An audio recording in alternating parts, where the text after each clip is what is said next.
Welcome to the Pestle, reviewing and breaking down movies to look for insights into the movie-making process.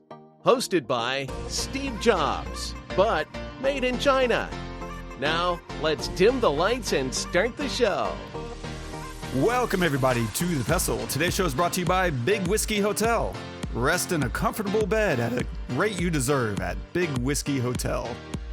Welcome, everyone, to the Pestle. I am Wes. And I am Todd. And we're filmmakers. We like to analyze, process films from that perspective as people who, have some experience acting and editing and doing the whole production process. Actually, I'm in pre-production right now for a new short film.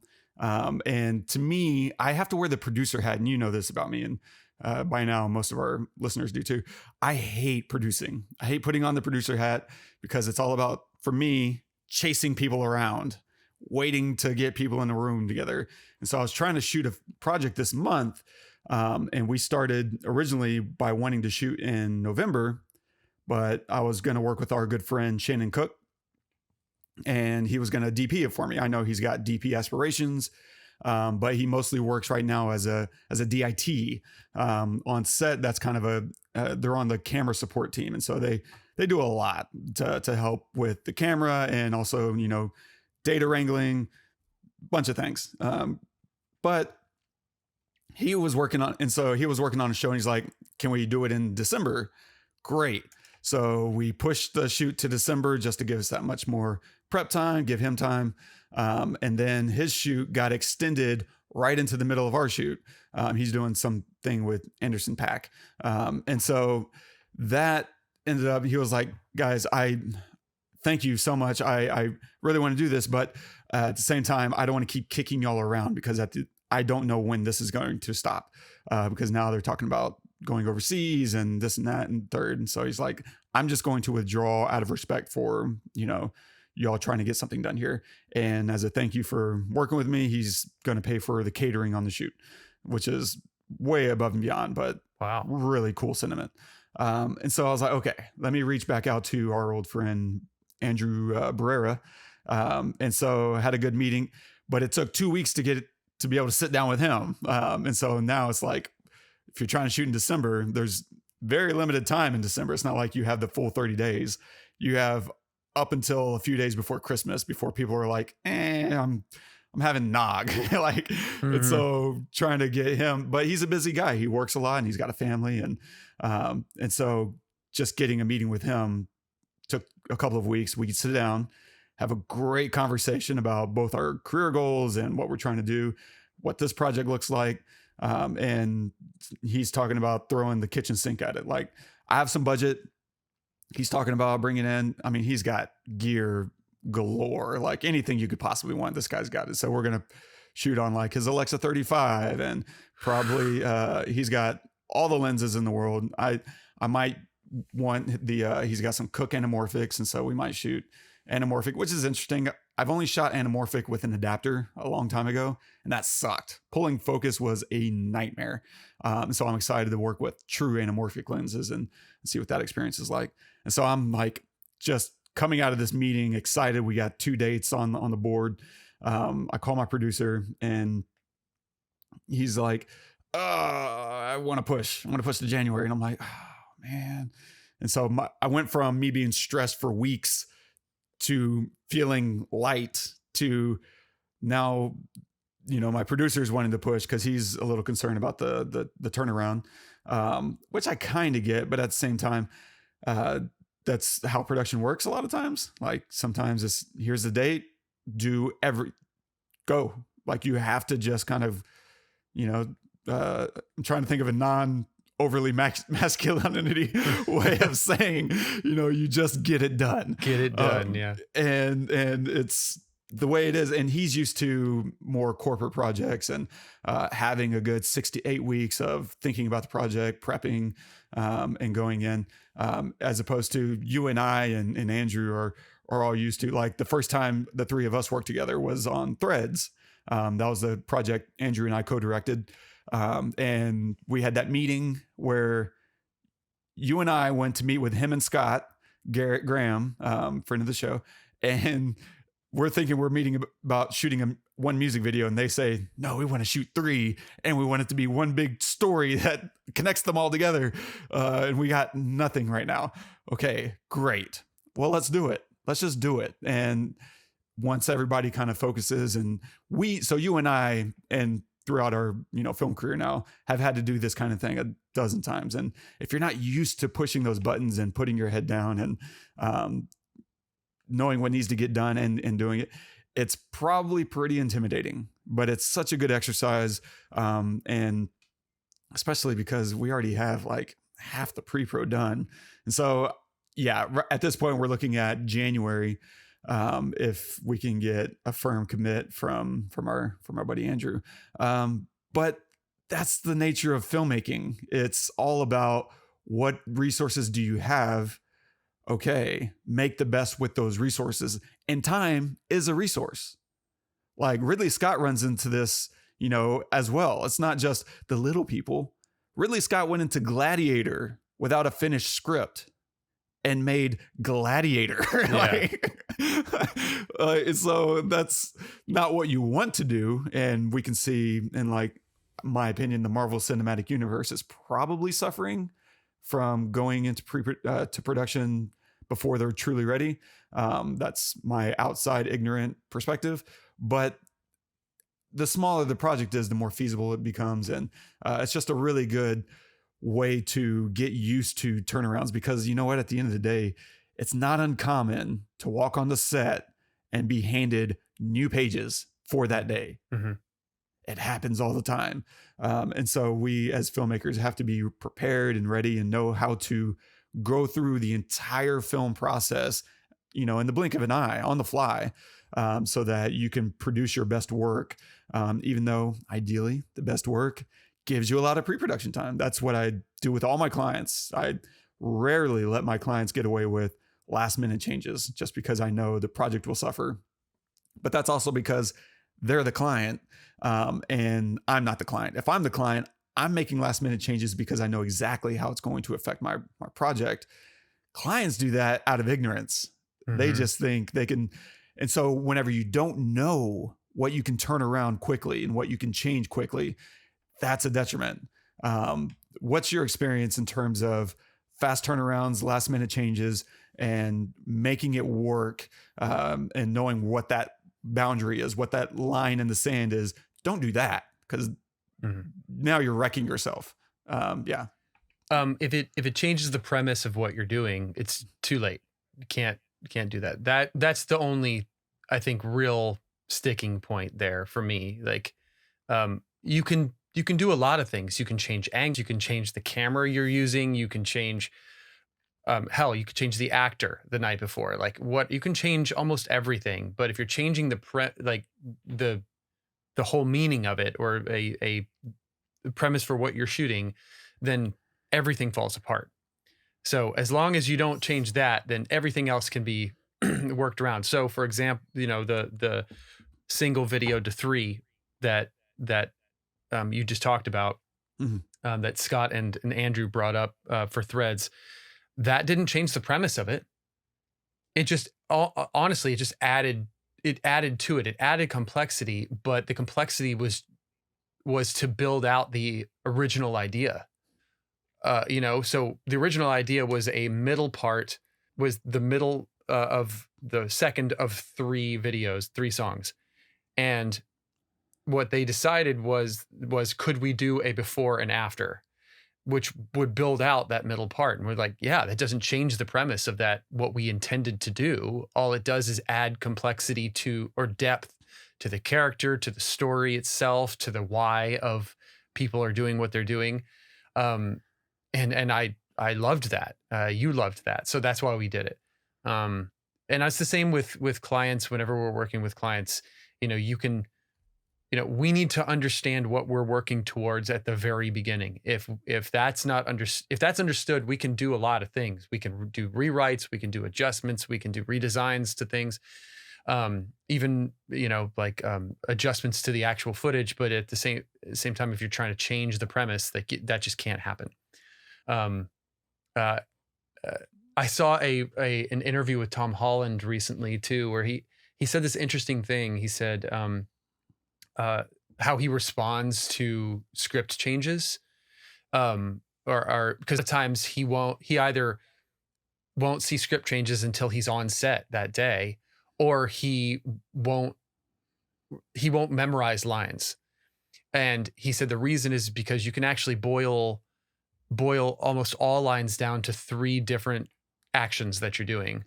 And he said this, and I was like, oh my, it blew my mind. You're either answering a question, asking a question, or telling a story. If you're answering a question or asking a question, it's a dialogue. So you kind of like get it. It's like, you say this, I'm probably going to say something like this. Right. And then if it's a story, then you kind of have to memorize the lines, or whatever. And he's on big budget films, so he's in makeup chairs for 3 hours, and it's just what it is. He has time, and I don't really subscribe to that. I think you should be as off book as possible. I don't think you should ever go on to set, especially if you're not at a Tom Holland level. But you should just always go to set knowing your lines, like just be off book. But that's an interesting way of thinking about, when you are filming and you need to forget that you have memorized lines, of boiling it down to those things.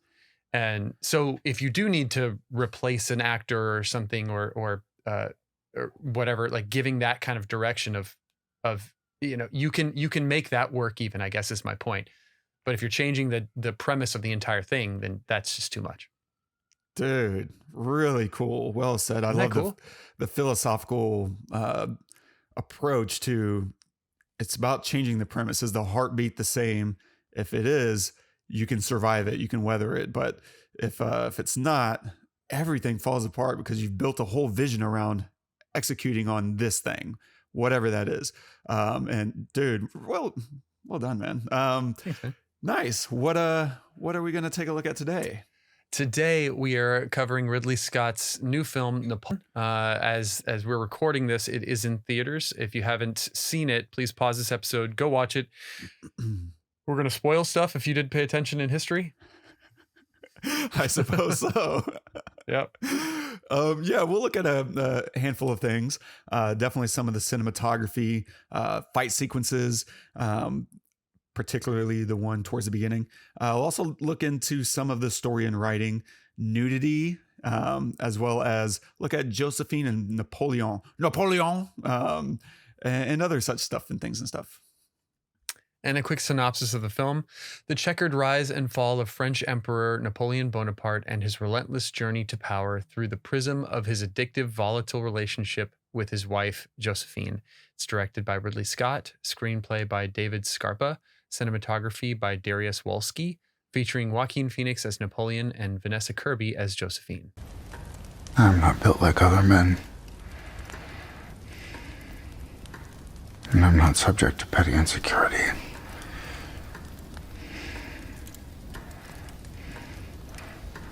You're a beast.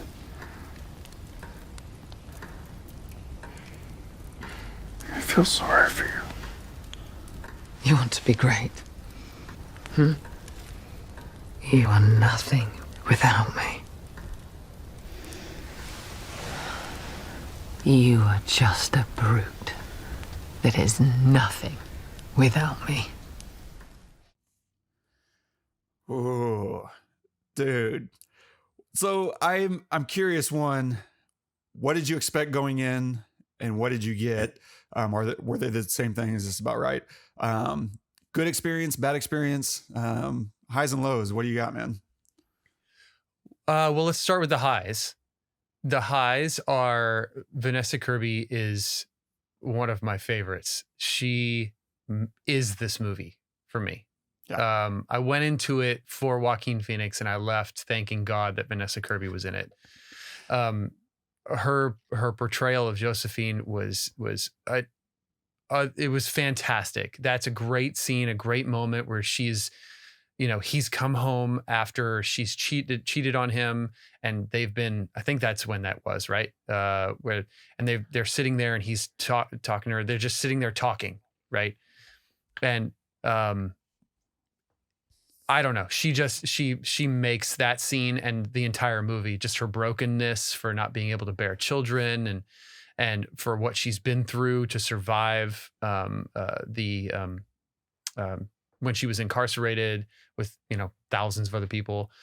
So yeah, she was fantastic in it. I thought that some of the fight scenes were really, really cool. Like the one where they beat the British by running them onto the frozen lake and then shooting the cannons into the lake.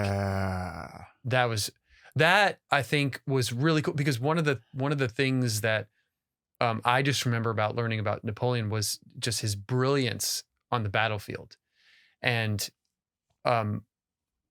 we get a little bit of that in that opening fight sequence where they steal the guns and then they fire onto the ships that are supposed to be protecting the ships, or they fire onto the ships that are supposed to be, the guns are supposed to be protecting with those guns.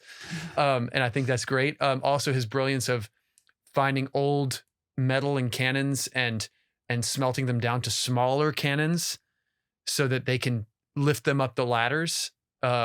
It's really smart. And then that scene where they run all of the British onto the lake and then they shoot cannons onto the lake and break the ice and kill them all. And his interactions with not the Prussian ruler afterwards, but who is he? Not Alexander the Great, or not the Great, but Alexander there's the Prussian guy, and then there's the Austrian guy. I think it's the Austrian guy. Yeah. His interaction with him is just, I enjoyed his interactions with other leaders, a lot in the film.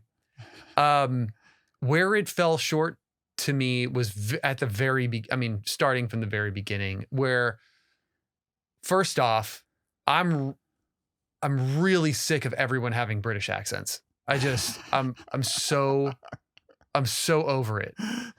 We're in France and there's supposed to be a lot of French people here. And I don't hear one French accent. I hear only British accents. And I get that it's British occupied, at some points, and you're going to hear them. That's fine. I'm not saying that we shouldn't have them, but for everyone, including French people, to have them is just really, it's lazy. It's absolutely lazy. And then Joaquin did no accent at all. The moment he opened his mouth, I thought, oh, this is going to be a long movie. It felt like he phoned it in, honestly. It really did. It is not a performance that I've ever seen from Joaquin for me, usually what I get from Joaquin is somebody who has developed a character into something that is like transcendent, that's otherworldly, where I can see if I choose to, I can see the work.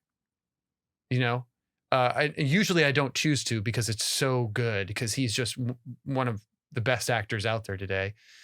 Just look at, anything that he's done.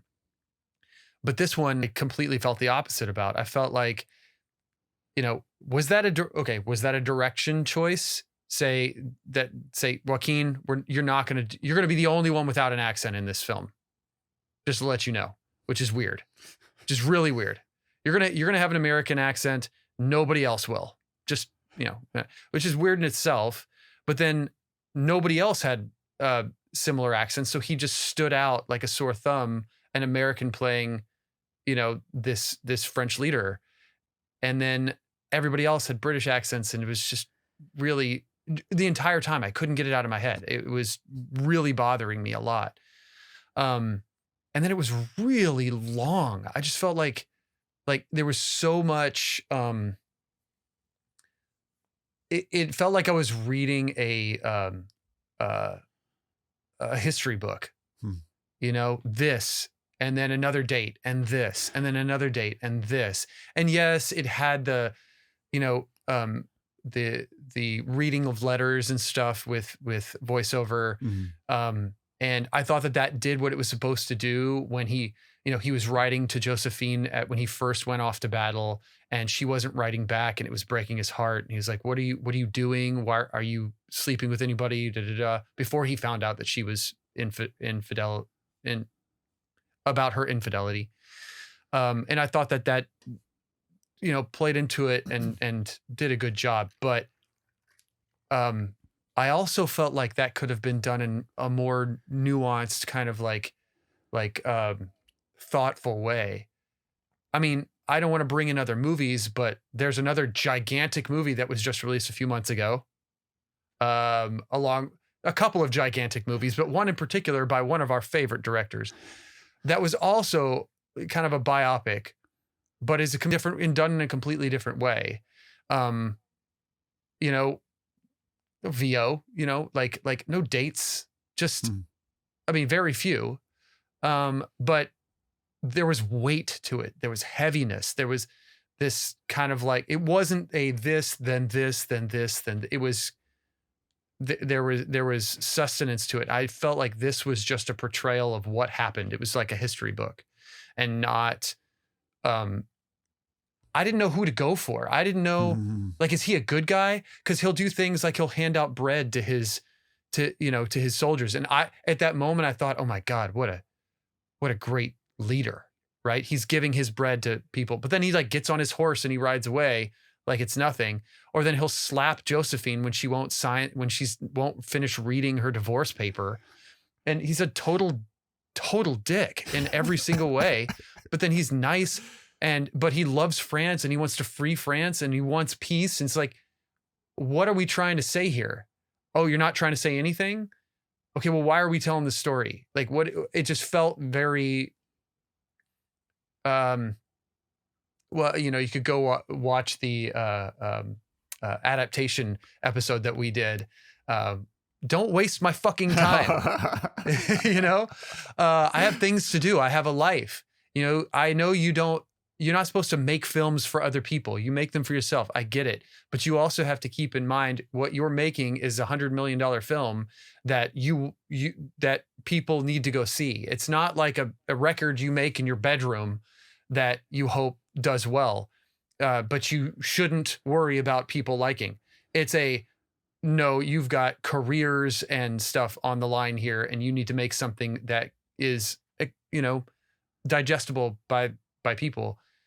And it just kind of pissed me off because I just felt like so much could have been done with this. Like, this is a complex character. And even someone like Joaquin Phoenix, I'm just watching this thinking, when am I going to feel like he did work leading into this? And I just never felt it. So anyway, I'll stop there. But I'm curious what you think. Yeah, I mean, I think in some ways I had the same reaction. In other ways, it's for 100, completely different reasons. I didn't feel the same way about Joaquin Phoenix's performance. For me, to me, it was amazing. I thought he was great just because it played into this weird kind of comical undertone that's carried throughout the film. Like, I went in expecting a historical drama, and walked away being like, it's kind of a historical dramedy. Like, there's all these fun little silly moments that are happening, even if they're not like played up to be comedy. They're clearly there to be comedy, and him being this badass is never part of the equation. Like, I don't think anyone ever sees him as a badass. Everyone always sees him as like, okay, you're smart, you're kind of a twit, but you're also like a bit of a genius, and so we'll deal with you until we can no longer use you, as it goes with political figures, I guess. And so him, I did consider the accent thing, but I thought more holistically of, I don't think I heard a single French accent during that movie. It didn't really occur to me though until after the fact. It didn't take me out at any point. But I wholeheartely agree about Vanessa Kirby. I've been, ever since Pieces of a Woman. If you haven't seen that, y'all got to see that. Like, that's amazing. She just delivers one of the all-time great performances, right up there with like Robert Shaw in Jaws. Like, those are two performances that just transcend acting.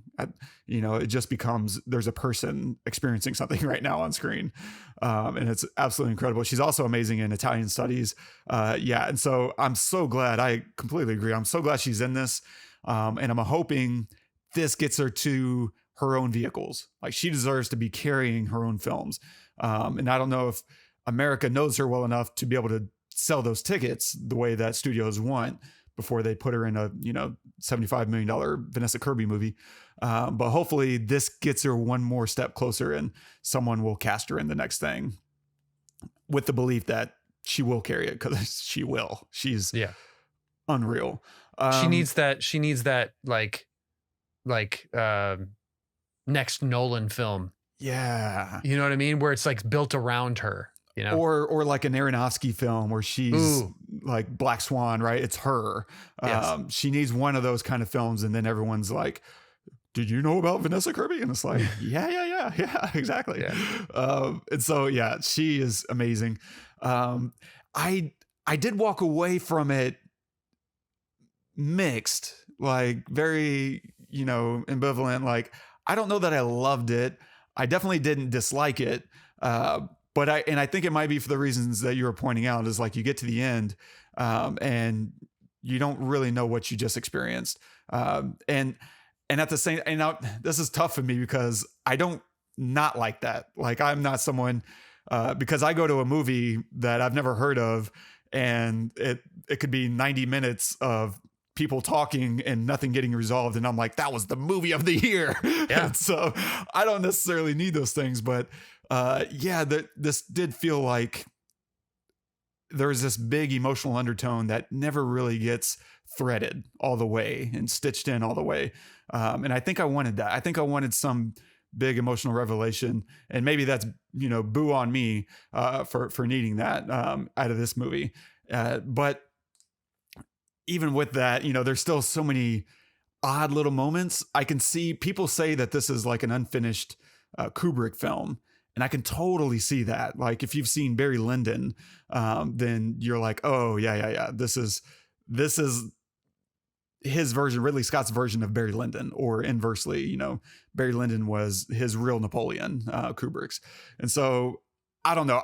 Watching this, I 100% did not expect to be laughing, at some of these jokes. Some of them are really base humor that normally don't work on me, but it just worked. Like towards the end, they're walking through the ship, and he says, "Watch your head." Oh, he like immediately bangs his head. Yeah, that's such a dumb joke, but it's so well executed that I laughed the second time. I watched this twice. Laughed the first time, laughed maybe a little harder the second time, and it just worked. I enjoyed the kind of the character study aspect of it. Like, a really good character study is putting a character through a number of situations to see how they respond and react and handle, any given thing. And in totality, it adds up to, this is who this person is. And like Rocky is a character study of a movie. It's not a boxing movie, right? It's a character study. And this, in the same way, I see this as a bit of a character. It doesn't go quite as far as other character studies go, but I think it works really well as a character study. And so we're seeing how he's reacting right when he's given a hard truth. Your wife is having an affair. Ha ha ha. You're lying. No. Your wife is having an affair. Well, you may not have dessert. Like, it's just like, he's over here acting like he can handle anything. He's a man's man, but he's a petty child. He's petulant, constantly throughout the movie. Right. And even when he's first meeting Josephine, she tells him pretty straight up, do I need to warn you about my indiscretions? And he's like, no, of course not. What do you mean? And then, of course, she goes and has an affair, and he's abandons his post to go confront her about cheating.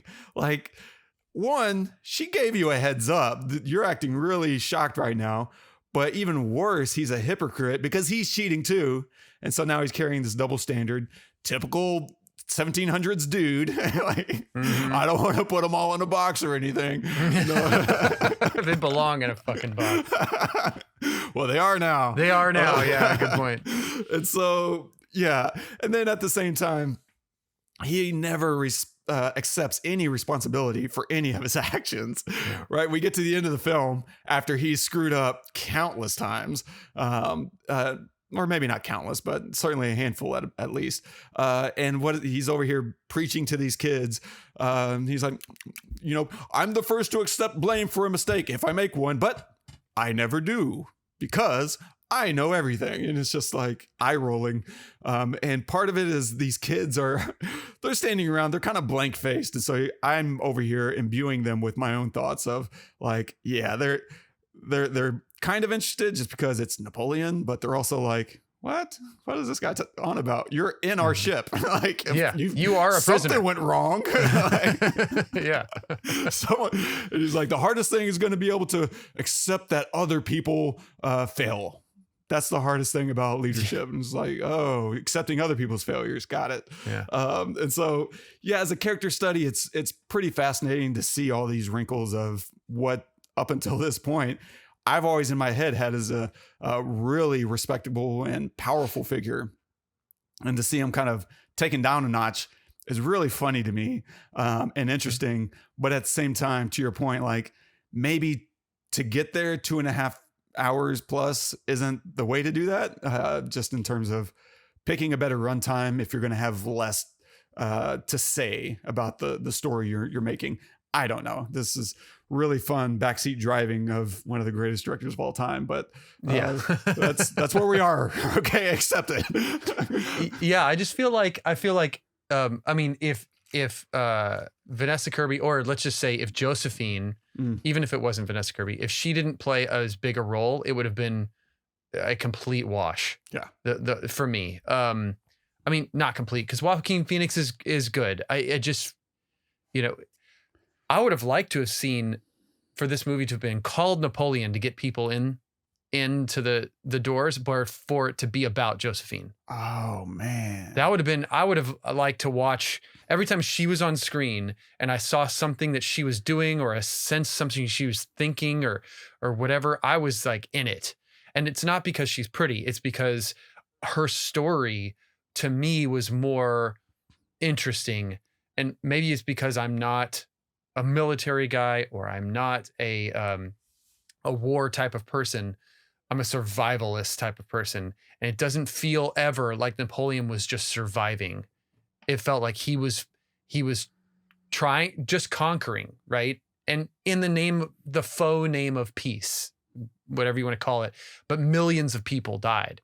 So how peaceful is that? Like, not at all. So everything about Napoleon I couldn't identify with. And that maybe that's the point, so they did a good job there. But her story felt super interesting to me. It would have been nice to have seen a 2-hour film about her. That's a really good point. Like, first, completely agree. Vanessa Kirby is very hard on the eyes. But I'll quote you on that. Don't you ever. But put it in quotes, double quotes. Yeah. But more to the point, I hadn't thought about it until you just pointed it out, that you're absolutely right. We don't really get to know enough about Josephine. Everything we know about her is through the eyes of Napoleon.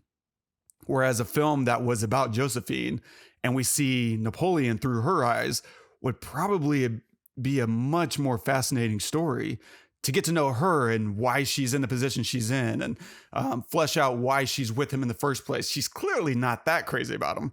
And then maybe towards the end of the film, she finally, feels something. The first time I feel like she actually loves him is when she's on her deathbed, like when she's really sick and she's stressed out about, well, Napoleon's coming.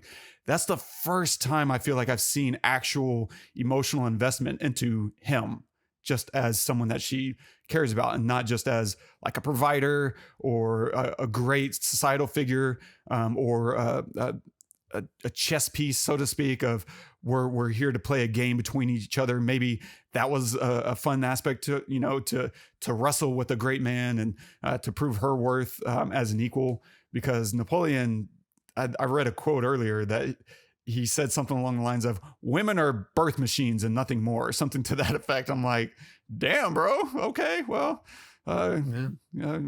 good job. Like, I mean, early 1800s, late 1700s, people were awful. Rough. Maybe even more so than now. But clearly he saw her as more than that because of how much he invested in her mentally. And so I don't know. I think you're right. Seeing it all from her perspective, spending more time with her probably would have been much more engaging and also helps smooth out the timeline. Like she has those kids before she meets him. And I would have been interested to see kind of more of those circumstances of she talks about it and we get some of that exposition of, I was told when my husband went to prison that the only way to survive would be to have kids or something to that effect. And so she had kids as a means of survival, not because they were loved children. And maybe, you know, to some thematic element, that's why she, in this story, why she and Napoleon weren't able to conceive together is because now that she really wanted his child, she wasn't able to. And she operated out of this place of survival instead of a place of like love and conquering. I don't know. It's a harsh world, especially then for women, I'm sure.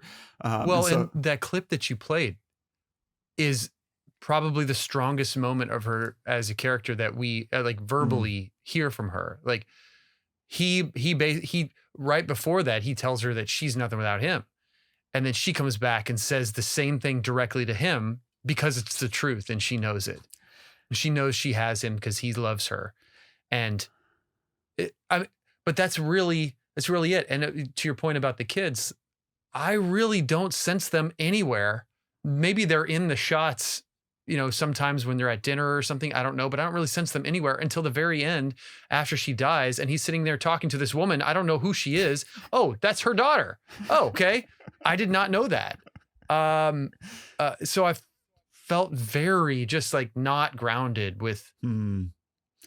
That's true. Yeah. And that scene that we played is, I think, very to the point about this story and why it's structured the way it is. And that's because Josephine is Napoleon's strength. And so the whole film seems to directly tie Napoleon's success to his relationship with Josephine, right? Without me, you are nothing. And so if we keep that in mind while the sequence of events unfolds, right? He marries her and then rises to power, divorces her and loses his empire, gets exiled. Yeah. And he tries to reclaim it all, her and his empire. But then before he can get to her, right, she dies. And therefore he loses whatever, Waterloo or whatever, and also goes into permanent exile where he finally dies. So they're linking very tightly his success with the running the country as well as his success with his marriage and with Josephine. And so and I suspect there's a lot of other metaphorical things at play between the way we're watching events unfold with him and with her, that it wouldn't be surprising to learn more about French history, and she's cheating on him, maybe ties to some other aspect of France, backdealing, you know, on him or something like that. That wouldn't be very surprising, but I just don't know, you know, much history, let alone, you know, Napoleon French history. I can imagine a history buff, you know, is seeing 1,000 things that you and I just aren't going to see because we're like, Napoleon's that guy from Bill and Ted, right? Yeah, we should. I mean, it would have been cooler if this movie wasn't called Napoleon, like had a title, you know, and so it wasn't a biopic and it was about her being the strength behind Napoleon. So we see Napoleon every now and then. So, but what? So this movie is about Vanessa Kirby. It's her thing, and she's playing Josephine. It's about Josephine, and Napoleon comes in and out. So Joaquin is like a supporting role almost. So we don't get a whole lot of. We get like glimpses of him, which makes me want to know more about him to not be given all of this information. And the movie isn't called Napoleon. If it's called something else, you know, like the whatever, that would have been more interesting to me. In the end, like, you know, going into it, I was like, oh, biopic about Napoleon by Ridley Scott. Oh, okay, cool. But that would have, now that I've seen it, that would have been, I feel like that would have been a better way to play it.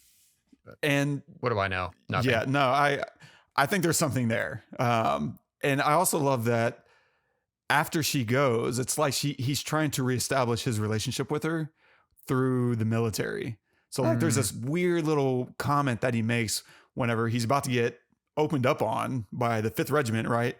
He approaches and just kind of opens his jacket up like, you can kill me if you want. I'm just here to talk. And the first thing that he tells them is, I miss you. And it's like he's talking to a lover. Yeah. And I don't feel like he's talking to the Fifth Regiment. I feel like they're this embodiment of Josephine. And so there's an interesting dynamic that's happening between Josephine and France and the military. It all feels a little tied together because ultimately she is his source of strength and inspiration. And without her, he is indeed nothing. And I think that's just played out very cleanly through the film. Great point. I didn't even think about that. That's a great point. It's pretty cool. The last little comment I have on the story and writing is about the nudity, specifically the non-nudity, right? That's happening in the film. I just find it to be an interesting use of non-nude sex scenes because I can imagine there's another version of this story that has lots of nudity. Like maybe at the start, that you use nudity to show the passion and create a strong sense of intimacy between Napoleon and Josephine, right? And then later on, as the relationship ebbs and flows, you could also use nudity to show a level of mundanity, with their relationship or a lack of passion by making it more casual and less erotic. And so there's a way to use nudity to do all those things. But here, it feels really appropriate because there's almost this comical element to their sex, right? He's just pounding away from behind, right? And he finishes and that's that. And it looks kind of ridiculous and very unromantic, but I think it also reflects how little he actually knows her, right? And her clothing to me perhaps is a metaphor for how unexposed and opaque she really is to him. He simply doesn't know her, and she's hiding who she really is, and it's reflected in keeping her covered up during the most intimate part of a relationship, the sex, right? And so I think it's a really smart use of clothing, and at a point where it might not be obvious to keep everyone clothed. And so in a number of ways, it adds to the story that they're telling, the comedy and maybe as a metaphor for their relationship. Yeah, I couldn't agree more. I think that the we're used to stuff like Game of Thrones or whatever, like in time period pieces like this, where you just like throw a boob here and a boob there and everything, but to be sparing about it really tells their lack of relationship, lack of intimacy. Yeah, great point there. My last little 2 cents here is about cinematography. Ridley Scott loves the widescreen, right? This is a 239. But what's interesting about his use of widescreen is he doesn't, in this at least, this is spherical. It's not anamorphic. And so what does that mean? So spherical lenses are exactly what I'm describing. They're very round. And anamorphic lenses are more square. And so they're trying to squeeze more on the sides of the frame in. And what that ends up doing is through that process of squeezing the image down and then de-squeezing it in post or through the projection process, adds a lot of interesting character elements to the image itself. So like whenever you pull focus, everything looks fine, but things that are out of focus tend to get stretched in really interesting ways.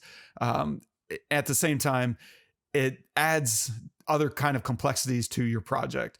And like I said at the beginning, I've never shot true anamorphic. And so I don't really know what that experience is like. I'll certainly tell you later, I guess. But just from stuff I've read, pulling focus can be a little bit trickier whenever you're, shooting anamorphic. Just, I guess it also depends on how you like to pull focus.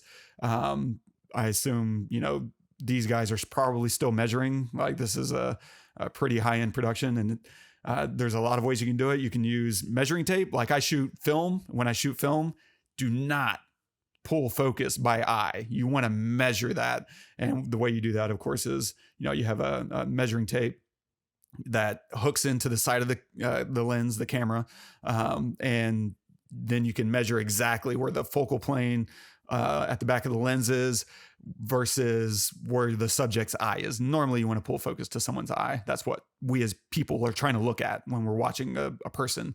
We want to look them in the eye. Even if your eye wanders around, the eye is what ultimately you're going to fall back on. And so getting a good accurate measurement. Another thing that's become popular in recent years is the Light Ranger. And that's a really interesting device that you slap on top the camera.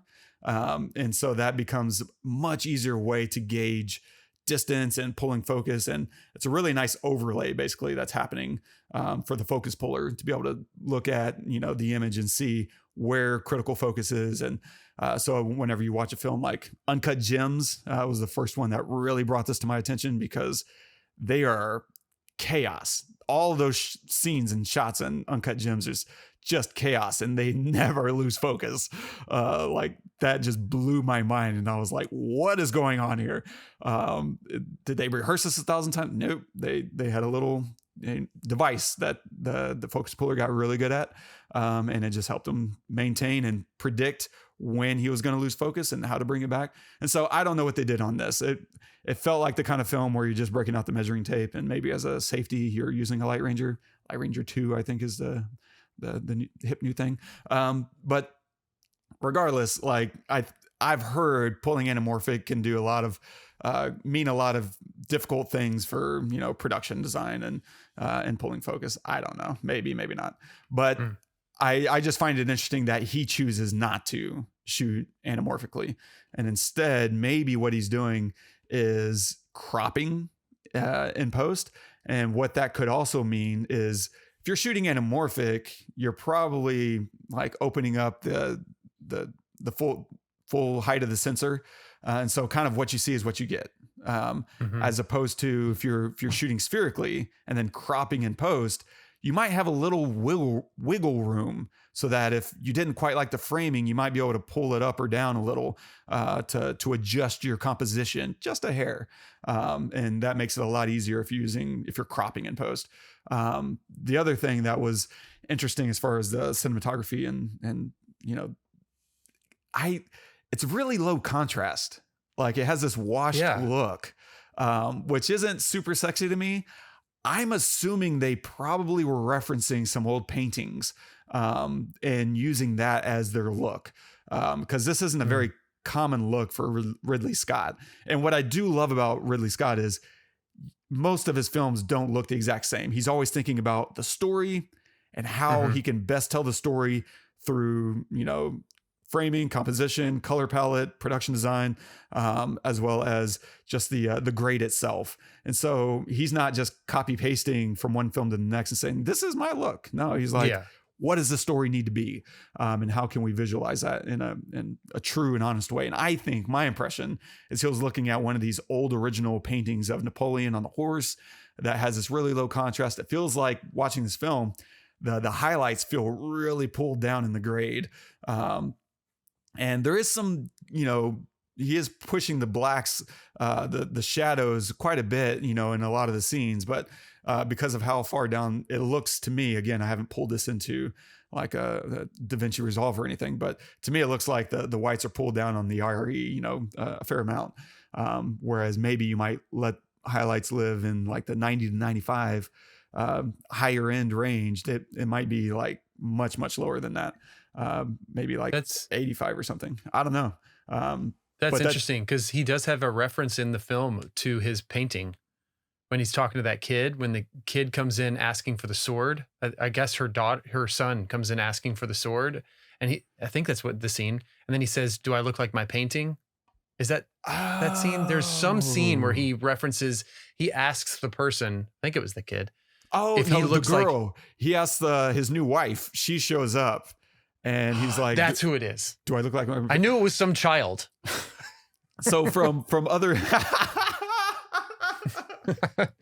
I know it was a child. My friend. He's a little slow. Yeah. that was a little delayed. That was a good 5 seconds. Yeah. So I assumed whenever he said that what he was talking about, I've heard through other films and of this kind, I've seen that what they'll do whenever they're matchmaking is do a painting of someone. Oh, we see this in The Great on Hulu, is that instead of, they can't send a picture across the sea to be like, hey, do you like them? And so they'll get an artist to come and paint a portrait, and then they'll send that to the suitor and say, oh, this is what she looks like. Here's a Polaroid of your betrothed. Do you like it? And so I assumed it was that, but I think what you're saying would make a lot more sense of like, she she saw, one of his famous paintings or something. I just meant because like you think that like Ridley was probably like modeling his color after like paintings, and then but he references the painting of him inserting it in there. Maybe so, yeah. But that was my kind of assumption, is he was referencing some ancient artwork. But regardless, one thing he often does like is like far key lighting and big ambient lighting setups through windows, and then probably fine tune adjusting so that he can, once he's set up, they can shoot. This is what I've read about him. I don't know, probably through like ASC Mag at some point.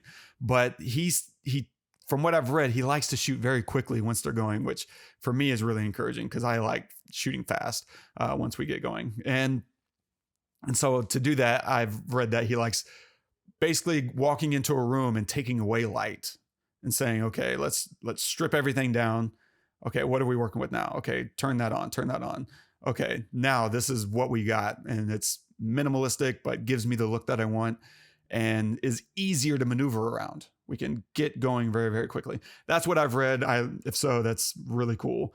But the other cool thing, just to add to that, I will say that the lighting looked really great in this movie, and it felt very practical too. Like specifically the one scene where his mom, which is so awkward and weird, his mom sends him in to like test his ability to have children with this woman, and the only light in that whole room is 3 candles. At least that's what it feels like. And he blows them out one by one, and it felt very real. Like that was the light that they used. And maybe so what you can do in those circumstances, and maybe not, like it often a lot of that stuff is just coordinated right with your team, so that as he blows out a candle, you kill a light and it's just coordinated. But another thing you can do, and they might have done this, and it's hard to tell. I'd have to go back and look to see if how blown out some of those highlights are on the candle, but you can use what's called a triple wick. And it's a candle with 3 wicks to triple the brightness that a candle puts out. And so if you light 3 triple wicks side by side, and then you're shooting on, and this they shot on an RE Mini LF, then you can and those are really good at highlight retention, and they get really clean noise in the shadows. And so you can shoot, pretty well in those kind of scenarios. So it wouldn't surprise me if, they actually just used candles with really big wicks. Cool. Or not. Or it also wouldn't surprise me that, they took the time to coordinate with the team. Yeah. Felt practical. But anyway, sorry to interrupt. Go ahead. Anyway, my last little thing that I thought was interesting was the first fight sequence where they take the port and fire on the ships. I love that whole sequence. This is just great directing to me in a number of ways. For one, we really let the fighting breathe just quietly without overwriting the scene. I can imagine another, writer or director coming in and just like, let's announce everything that's happening. You get to there and you get to there. And once it's all kind of underway, we're just letting it happen until he finally is like, okay, let's fire on the ships or whatever. There's like one line of dialogue in that whole sequence. And it's towards the end. And it's just so good to let it just visually tell the story, not get in a rush, let this moment play out. And you can feel the momentum building. And so it's a great sequence of just building it through visuals. So this comes down to like great storyboarding of knowing exactly what you want, how you're going to tell this, right? Because you have a strong sense of geography throughout the sequence, right? Of who's doing what. And so as an audience member, I never feel lost or disoriented, yet it still feels very visually interesting. It's not just a simple, like, okay, if all else fails, we're going to cut to this huge wide master shot so that we can reorient the audience. We never do that. Instead, it's lots of coverage and jumping around the space and this really tricky stuff. But Ridley Scott is a master of storyboarding. That's how he thinks. He thinks in storyboards because he has a background. Like he went to school in like the 50s and 60s or something for graphic design. And so he's an artist, and he worked all the way up until like 39 or 40. He hadn't made a movie yet, right? And so he worked in commercials, and so he got really good at visually communicating his ideas. And of course, famously, he made the the Apple, that was his other big Apple, because this was made by Apple Studios. Like they financed this thing. And so, of course, one of the things that really he put him made on the Apple logo. No, he originally the commercial. No, 1984 commercial way back when was like a huge calling card for Ridley Scott at the time. And they played it once during the Super Bowl and no one ever forgot it, right? That's a pretty badass ad to play it one time and have people talking about it 40 years later. Wow. Yeah. But anyway, he's got a background in commercials, and so he thinks in storyboards, and I've heard that his collaborators call him Ridley Grams, because he just kind of sketches out like an idea. Here's what I'm trying to do. And he'll storyboard everything himself. And so he knows in his head exactly what he's trying to do. And he knows exactly how to communicate it to his team so that everyone is always on the same page. And it just becomes a very easy way for him to get what's in his head onto, the celluloid or the digital sensor. And I wish I could storyboard. I cannot. Like I can shot list. That's the way I personally work, is I shot list and I see it very clearly in my head. I can't draw for crap. And so, and until I can find a cheap way to storyboard that I got really encouraged for like 10 minutes the other day where I was like, oh, there's AI storyboarding software tools. Okay, well, I'm going to go in there and finally I can just find a way to type out the right command and they'll be able to generate. And it sucks. Like they're all terrible. Like if it isn't some other preconceived idea, you can't really get it through.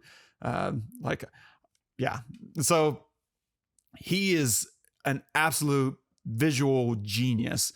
And what's really cool about Ridley Scott is not only is he that, but he also has a really strong sense of story. And he takes risks.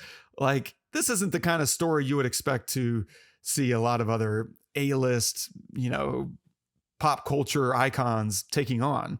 How many of these do you see from Spielberg? Like not a lot. Like he loves a good Jurassic Park, Indiana Jones, Ready Player One, but for every, 10 of those, you might get a Schindler's List or a Munich. And so seeing Ridley Scott still taking some of these swings is pretty cool. Like I do hope to see another The Martian from him or Gladiator, but if not, well, technically I guess they are doing another Gladiator, but yeah, next year. It's coming out next year, or they're shooting it next year. Mm-hmm. No, they're almost done. I think shooting it. I just recently saw. Wow. Yeah. And I think Denzel's in it. Oh. Yeah. Uh-huh. Yeah. I really have high hopes for it. Yeah. Oh my God. Yeah. So this I know reveals exactly how much I keep up to date on what's actually being made. It's the equivalent of Us Weekly. I'm super interested. Yeah. I'm super interested. I'm like, okay. Usually because I'm not like super excited about what's going on now. I'm trying to think, okay, what can I look forward to? Yeah. Oh, Gladiator 2? What the heck is that going to be about? Like, what? Okay. Oh man. Yeah. So that's all I got. Cool. I think, it's a great visual film and it's interesting. I don't know. I'm just glad we still have Ridley Scott 40 plus, 45 years on, still putting out films. He just loves making movies. And that's so cool. That's so cool for me as an inspiration, just because, I'm 43 now and I haven't made my first movie yet. And so to know that it's not over, like there is no expiration date on passion. And anytime you get going, there's still a whole world of creating and left to do. Whatever you want to do, don't think it's over just because you haven't done it yet. And Ridley Scott just proves that every time he puts out another movie. It's so cool. I totally agree. And he's the kind of director or kind of filmmaker that is very supportive of of people just making stuff. I mean, he's quoted constantly in interviews, just what's your best advice to new filmmakers? Just make something. Just go make your movie. Go do it. Doesn't matter what you've got. Just go do it. It's like, that's how you get better. And I, really appreciate and respect filmmakers that have $50 million budgets just saying, you all see all of this that I have, I could do it without any of it. You just give me a camera and I'll figure out a way to make a movie. Like, yes, it's great to have $50 million, but it's not about the $50 million. It's about the story. And he's one of those directors that does that. And,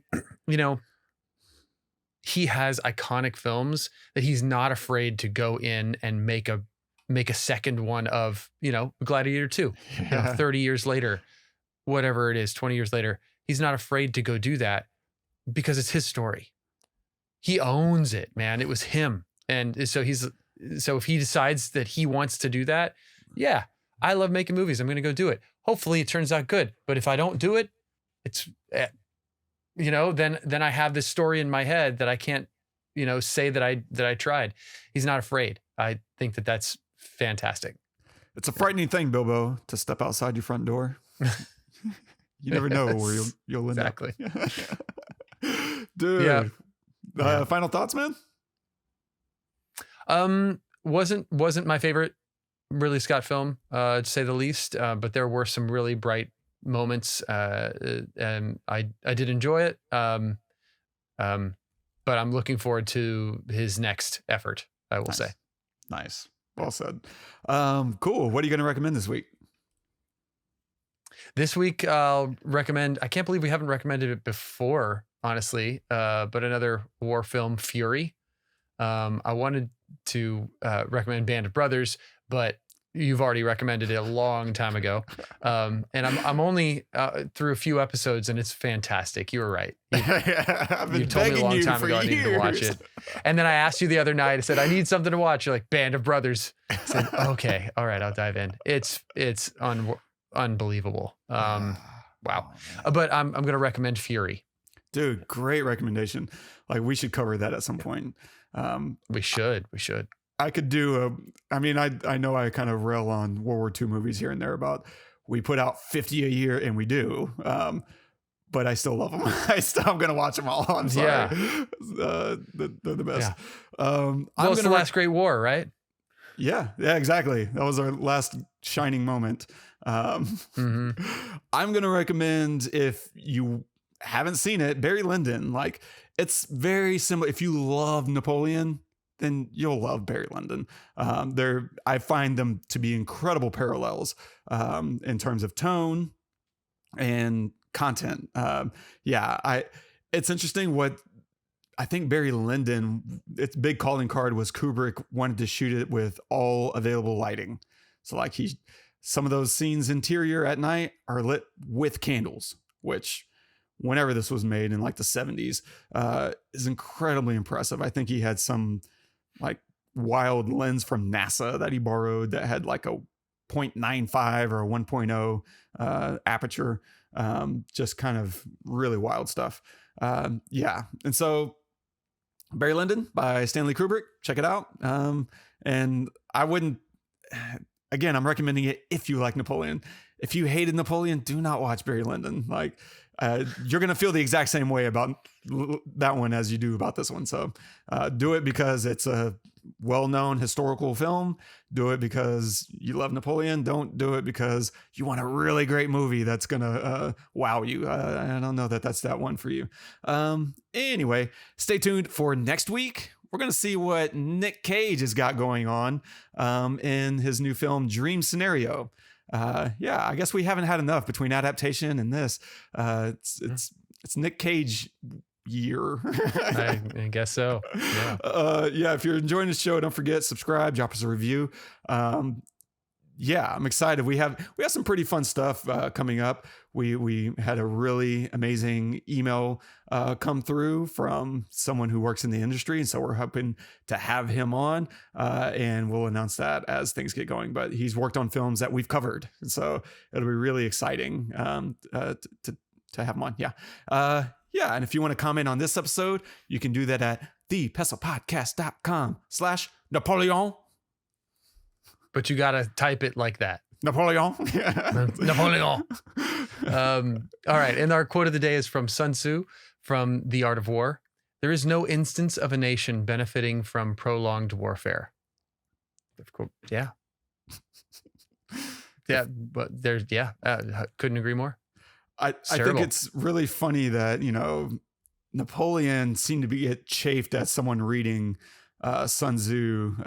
He was like, he's busy reading the Art of War. Like, I don't need to read it. Like, I write my. He has this kind of arrogance to him, where it's like, yeah, maybe you should read it. Like, if he hadn't, and if he isn't actually just cribbing, from Art of War and claiming it as his own, which might have been the case, or not. But that's one little sentence that may have slipped by him. Like, maybe stop going to war so much and you will have your country like whole. I don't know. Again, I don't know France's history well enough to know that he actually needed to do all these things that he was doing. It didn't feel necessary to go to Egypt and bomb the pyramids, but who knows? Maybe that was the big measuring contest of the day that ensured that hurt peace. My heart when I saw that. Dude, what the F? I did find it interesting that the Sphinx, if you noticed, was half underground. Oh, because that was only uncovered, like, I think in the 20th century, early 20th century. Yeah, it was like kind of recent, like within the last 100 years, where it was the full Sphinx was uncovered. They used to think it was just the head. And in the shot, you see him standing there looking at the head. You don't see the feet anywhere. It's like still under the sand. I didn't pick up on that. Dude, that's cool. Yeah. That was like, oh, okay, that's cool. That's accurate. The other parts, because I felt the same. I was like, oh, don't do that. The other things that made me kind of oof was, and it was, again, this is that weird sense of humor, was the botched suicide where the guy oh my God, misfires and then tries to kill himself and fails, and the guy just picks at him. Like, everything about that was so gross and kind of funny. The other thing that was not funny, that was like just gross, was when they fire on the protesters. And like just waylay everyone, and in the first like 10 rows of that, just gross, and the woman, and I was like, oh God. But they did a great job, I think, at the beginning of the film, establishing right off the bat, right, with the beheading, that this is going to be that kind of film. Yeah. And so they set the expectations early, which is what you want if you have a niche film that isn't just a straight up PG-13. So kudos to them for that. But yeah, anyway, Napoleon could have used probably a little bit more peace than war, and maybe we wouldn't be talking about him getting exiled, and we'd be talking about the reign and dynasty of the Bonapartes. Yeah, great point. Well said. I think that's a good way to end it. Thank you guys so much for joining us. As Wes said, please subscribe, review us wherever you get your podcasts, share us with a friend. We'd love to hear what you think about what we think. And if there's another film that you'd like to hear us pick apart, let us know. Maybe we'll cover it one day. Until next time, I'm Todd. I'm Wes. Go watch some movies.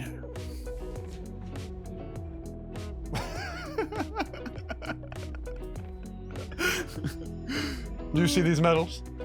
I miss you. Hey friends, I miss you.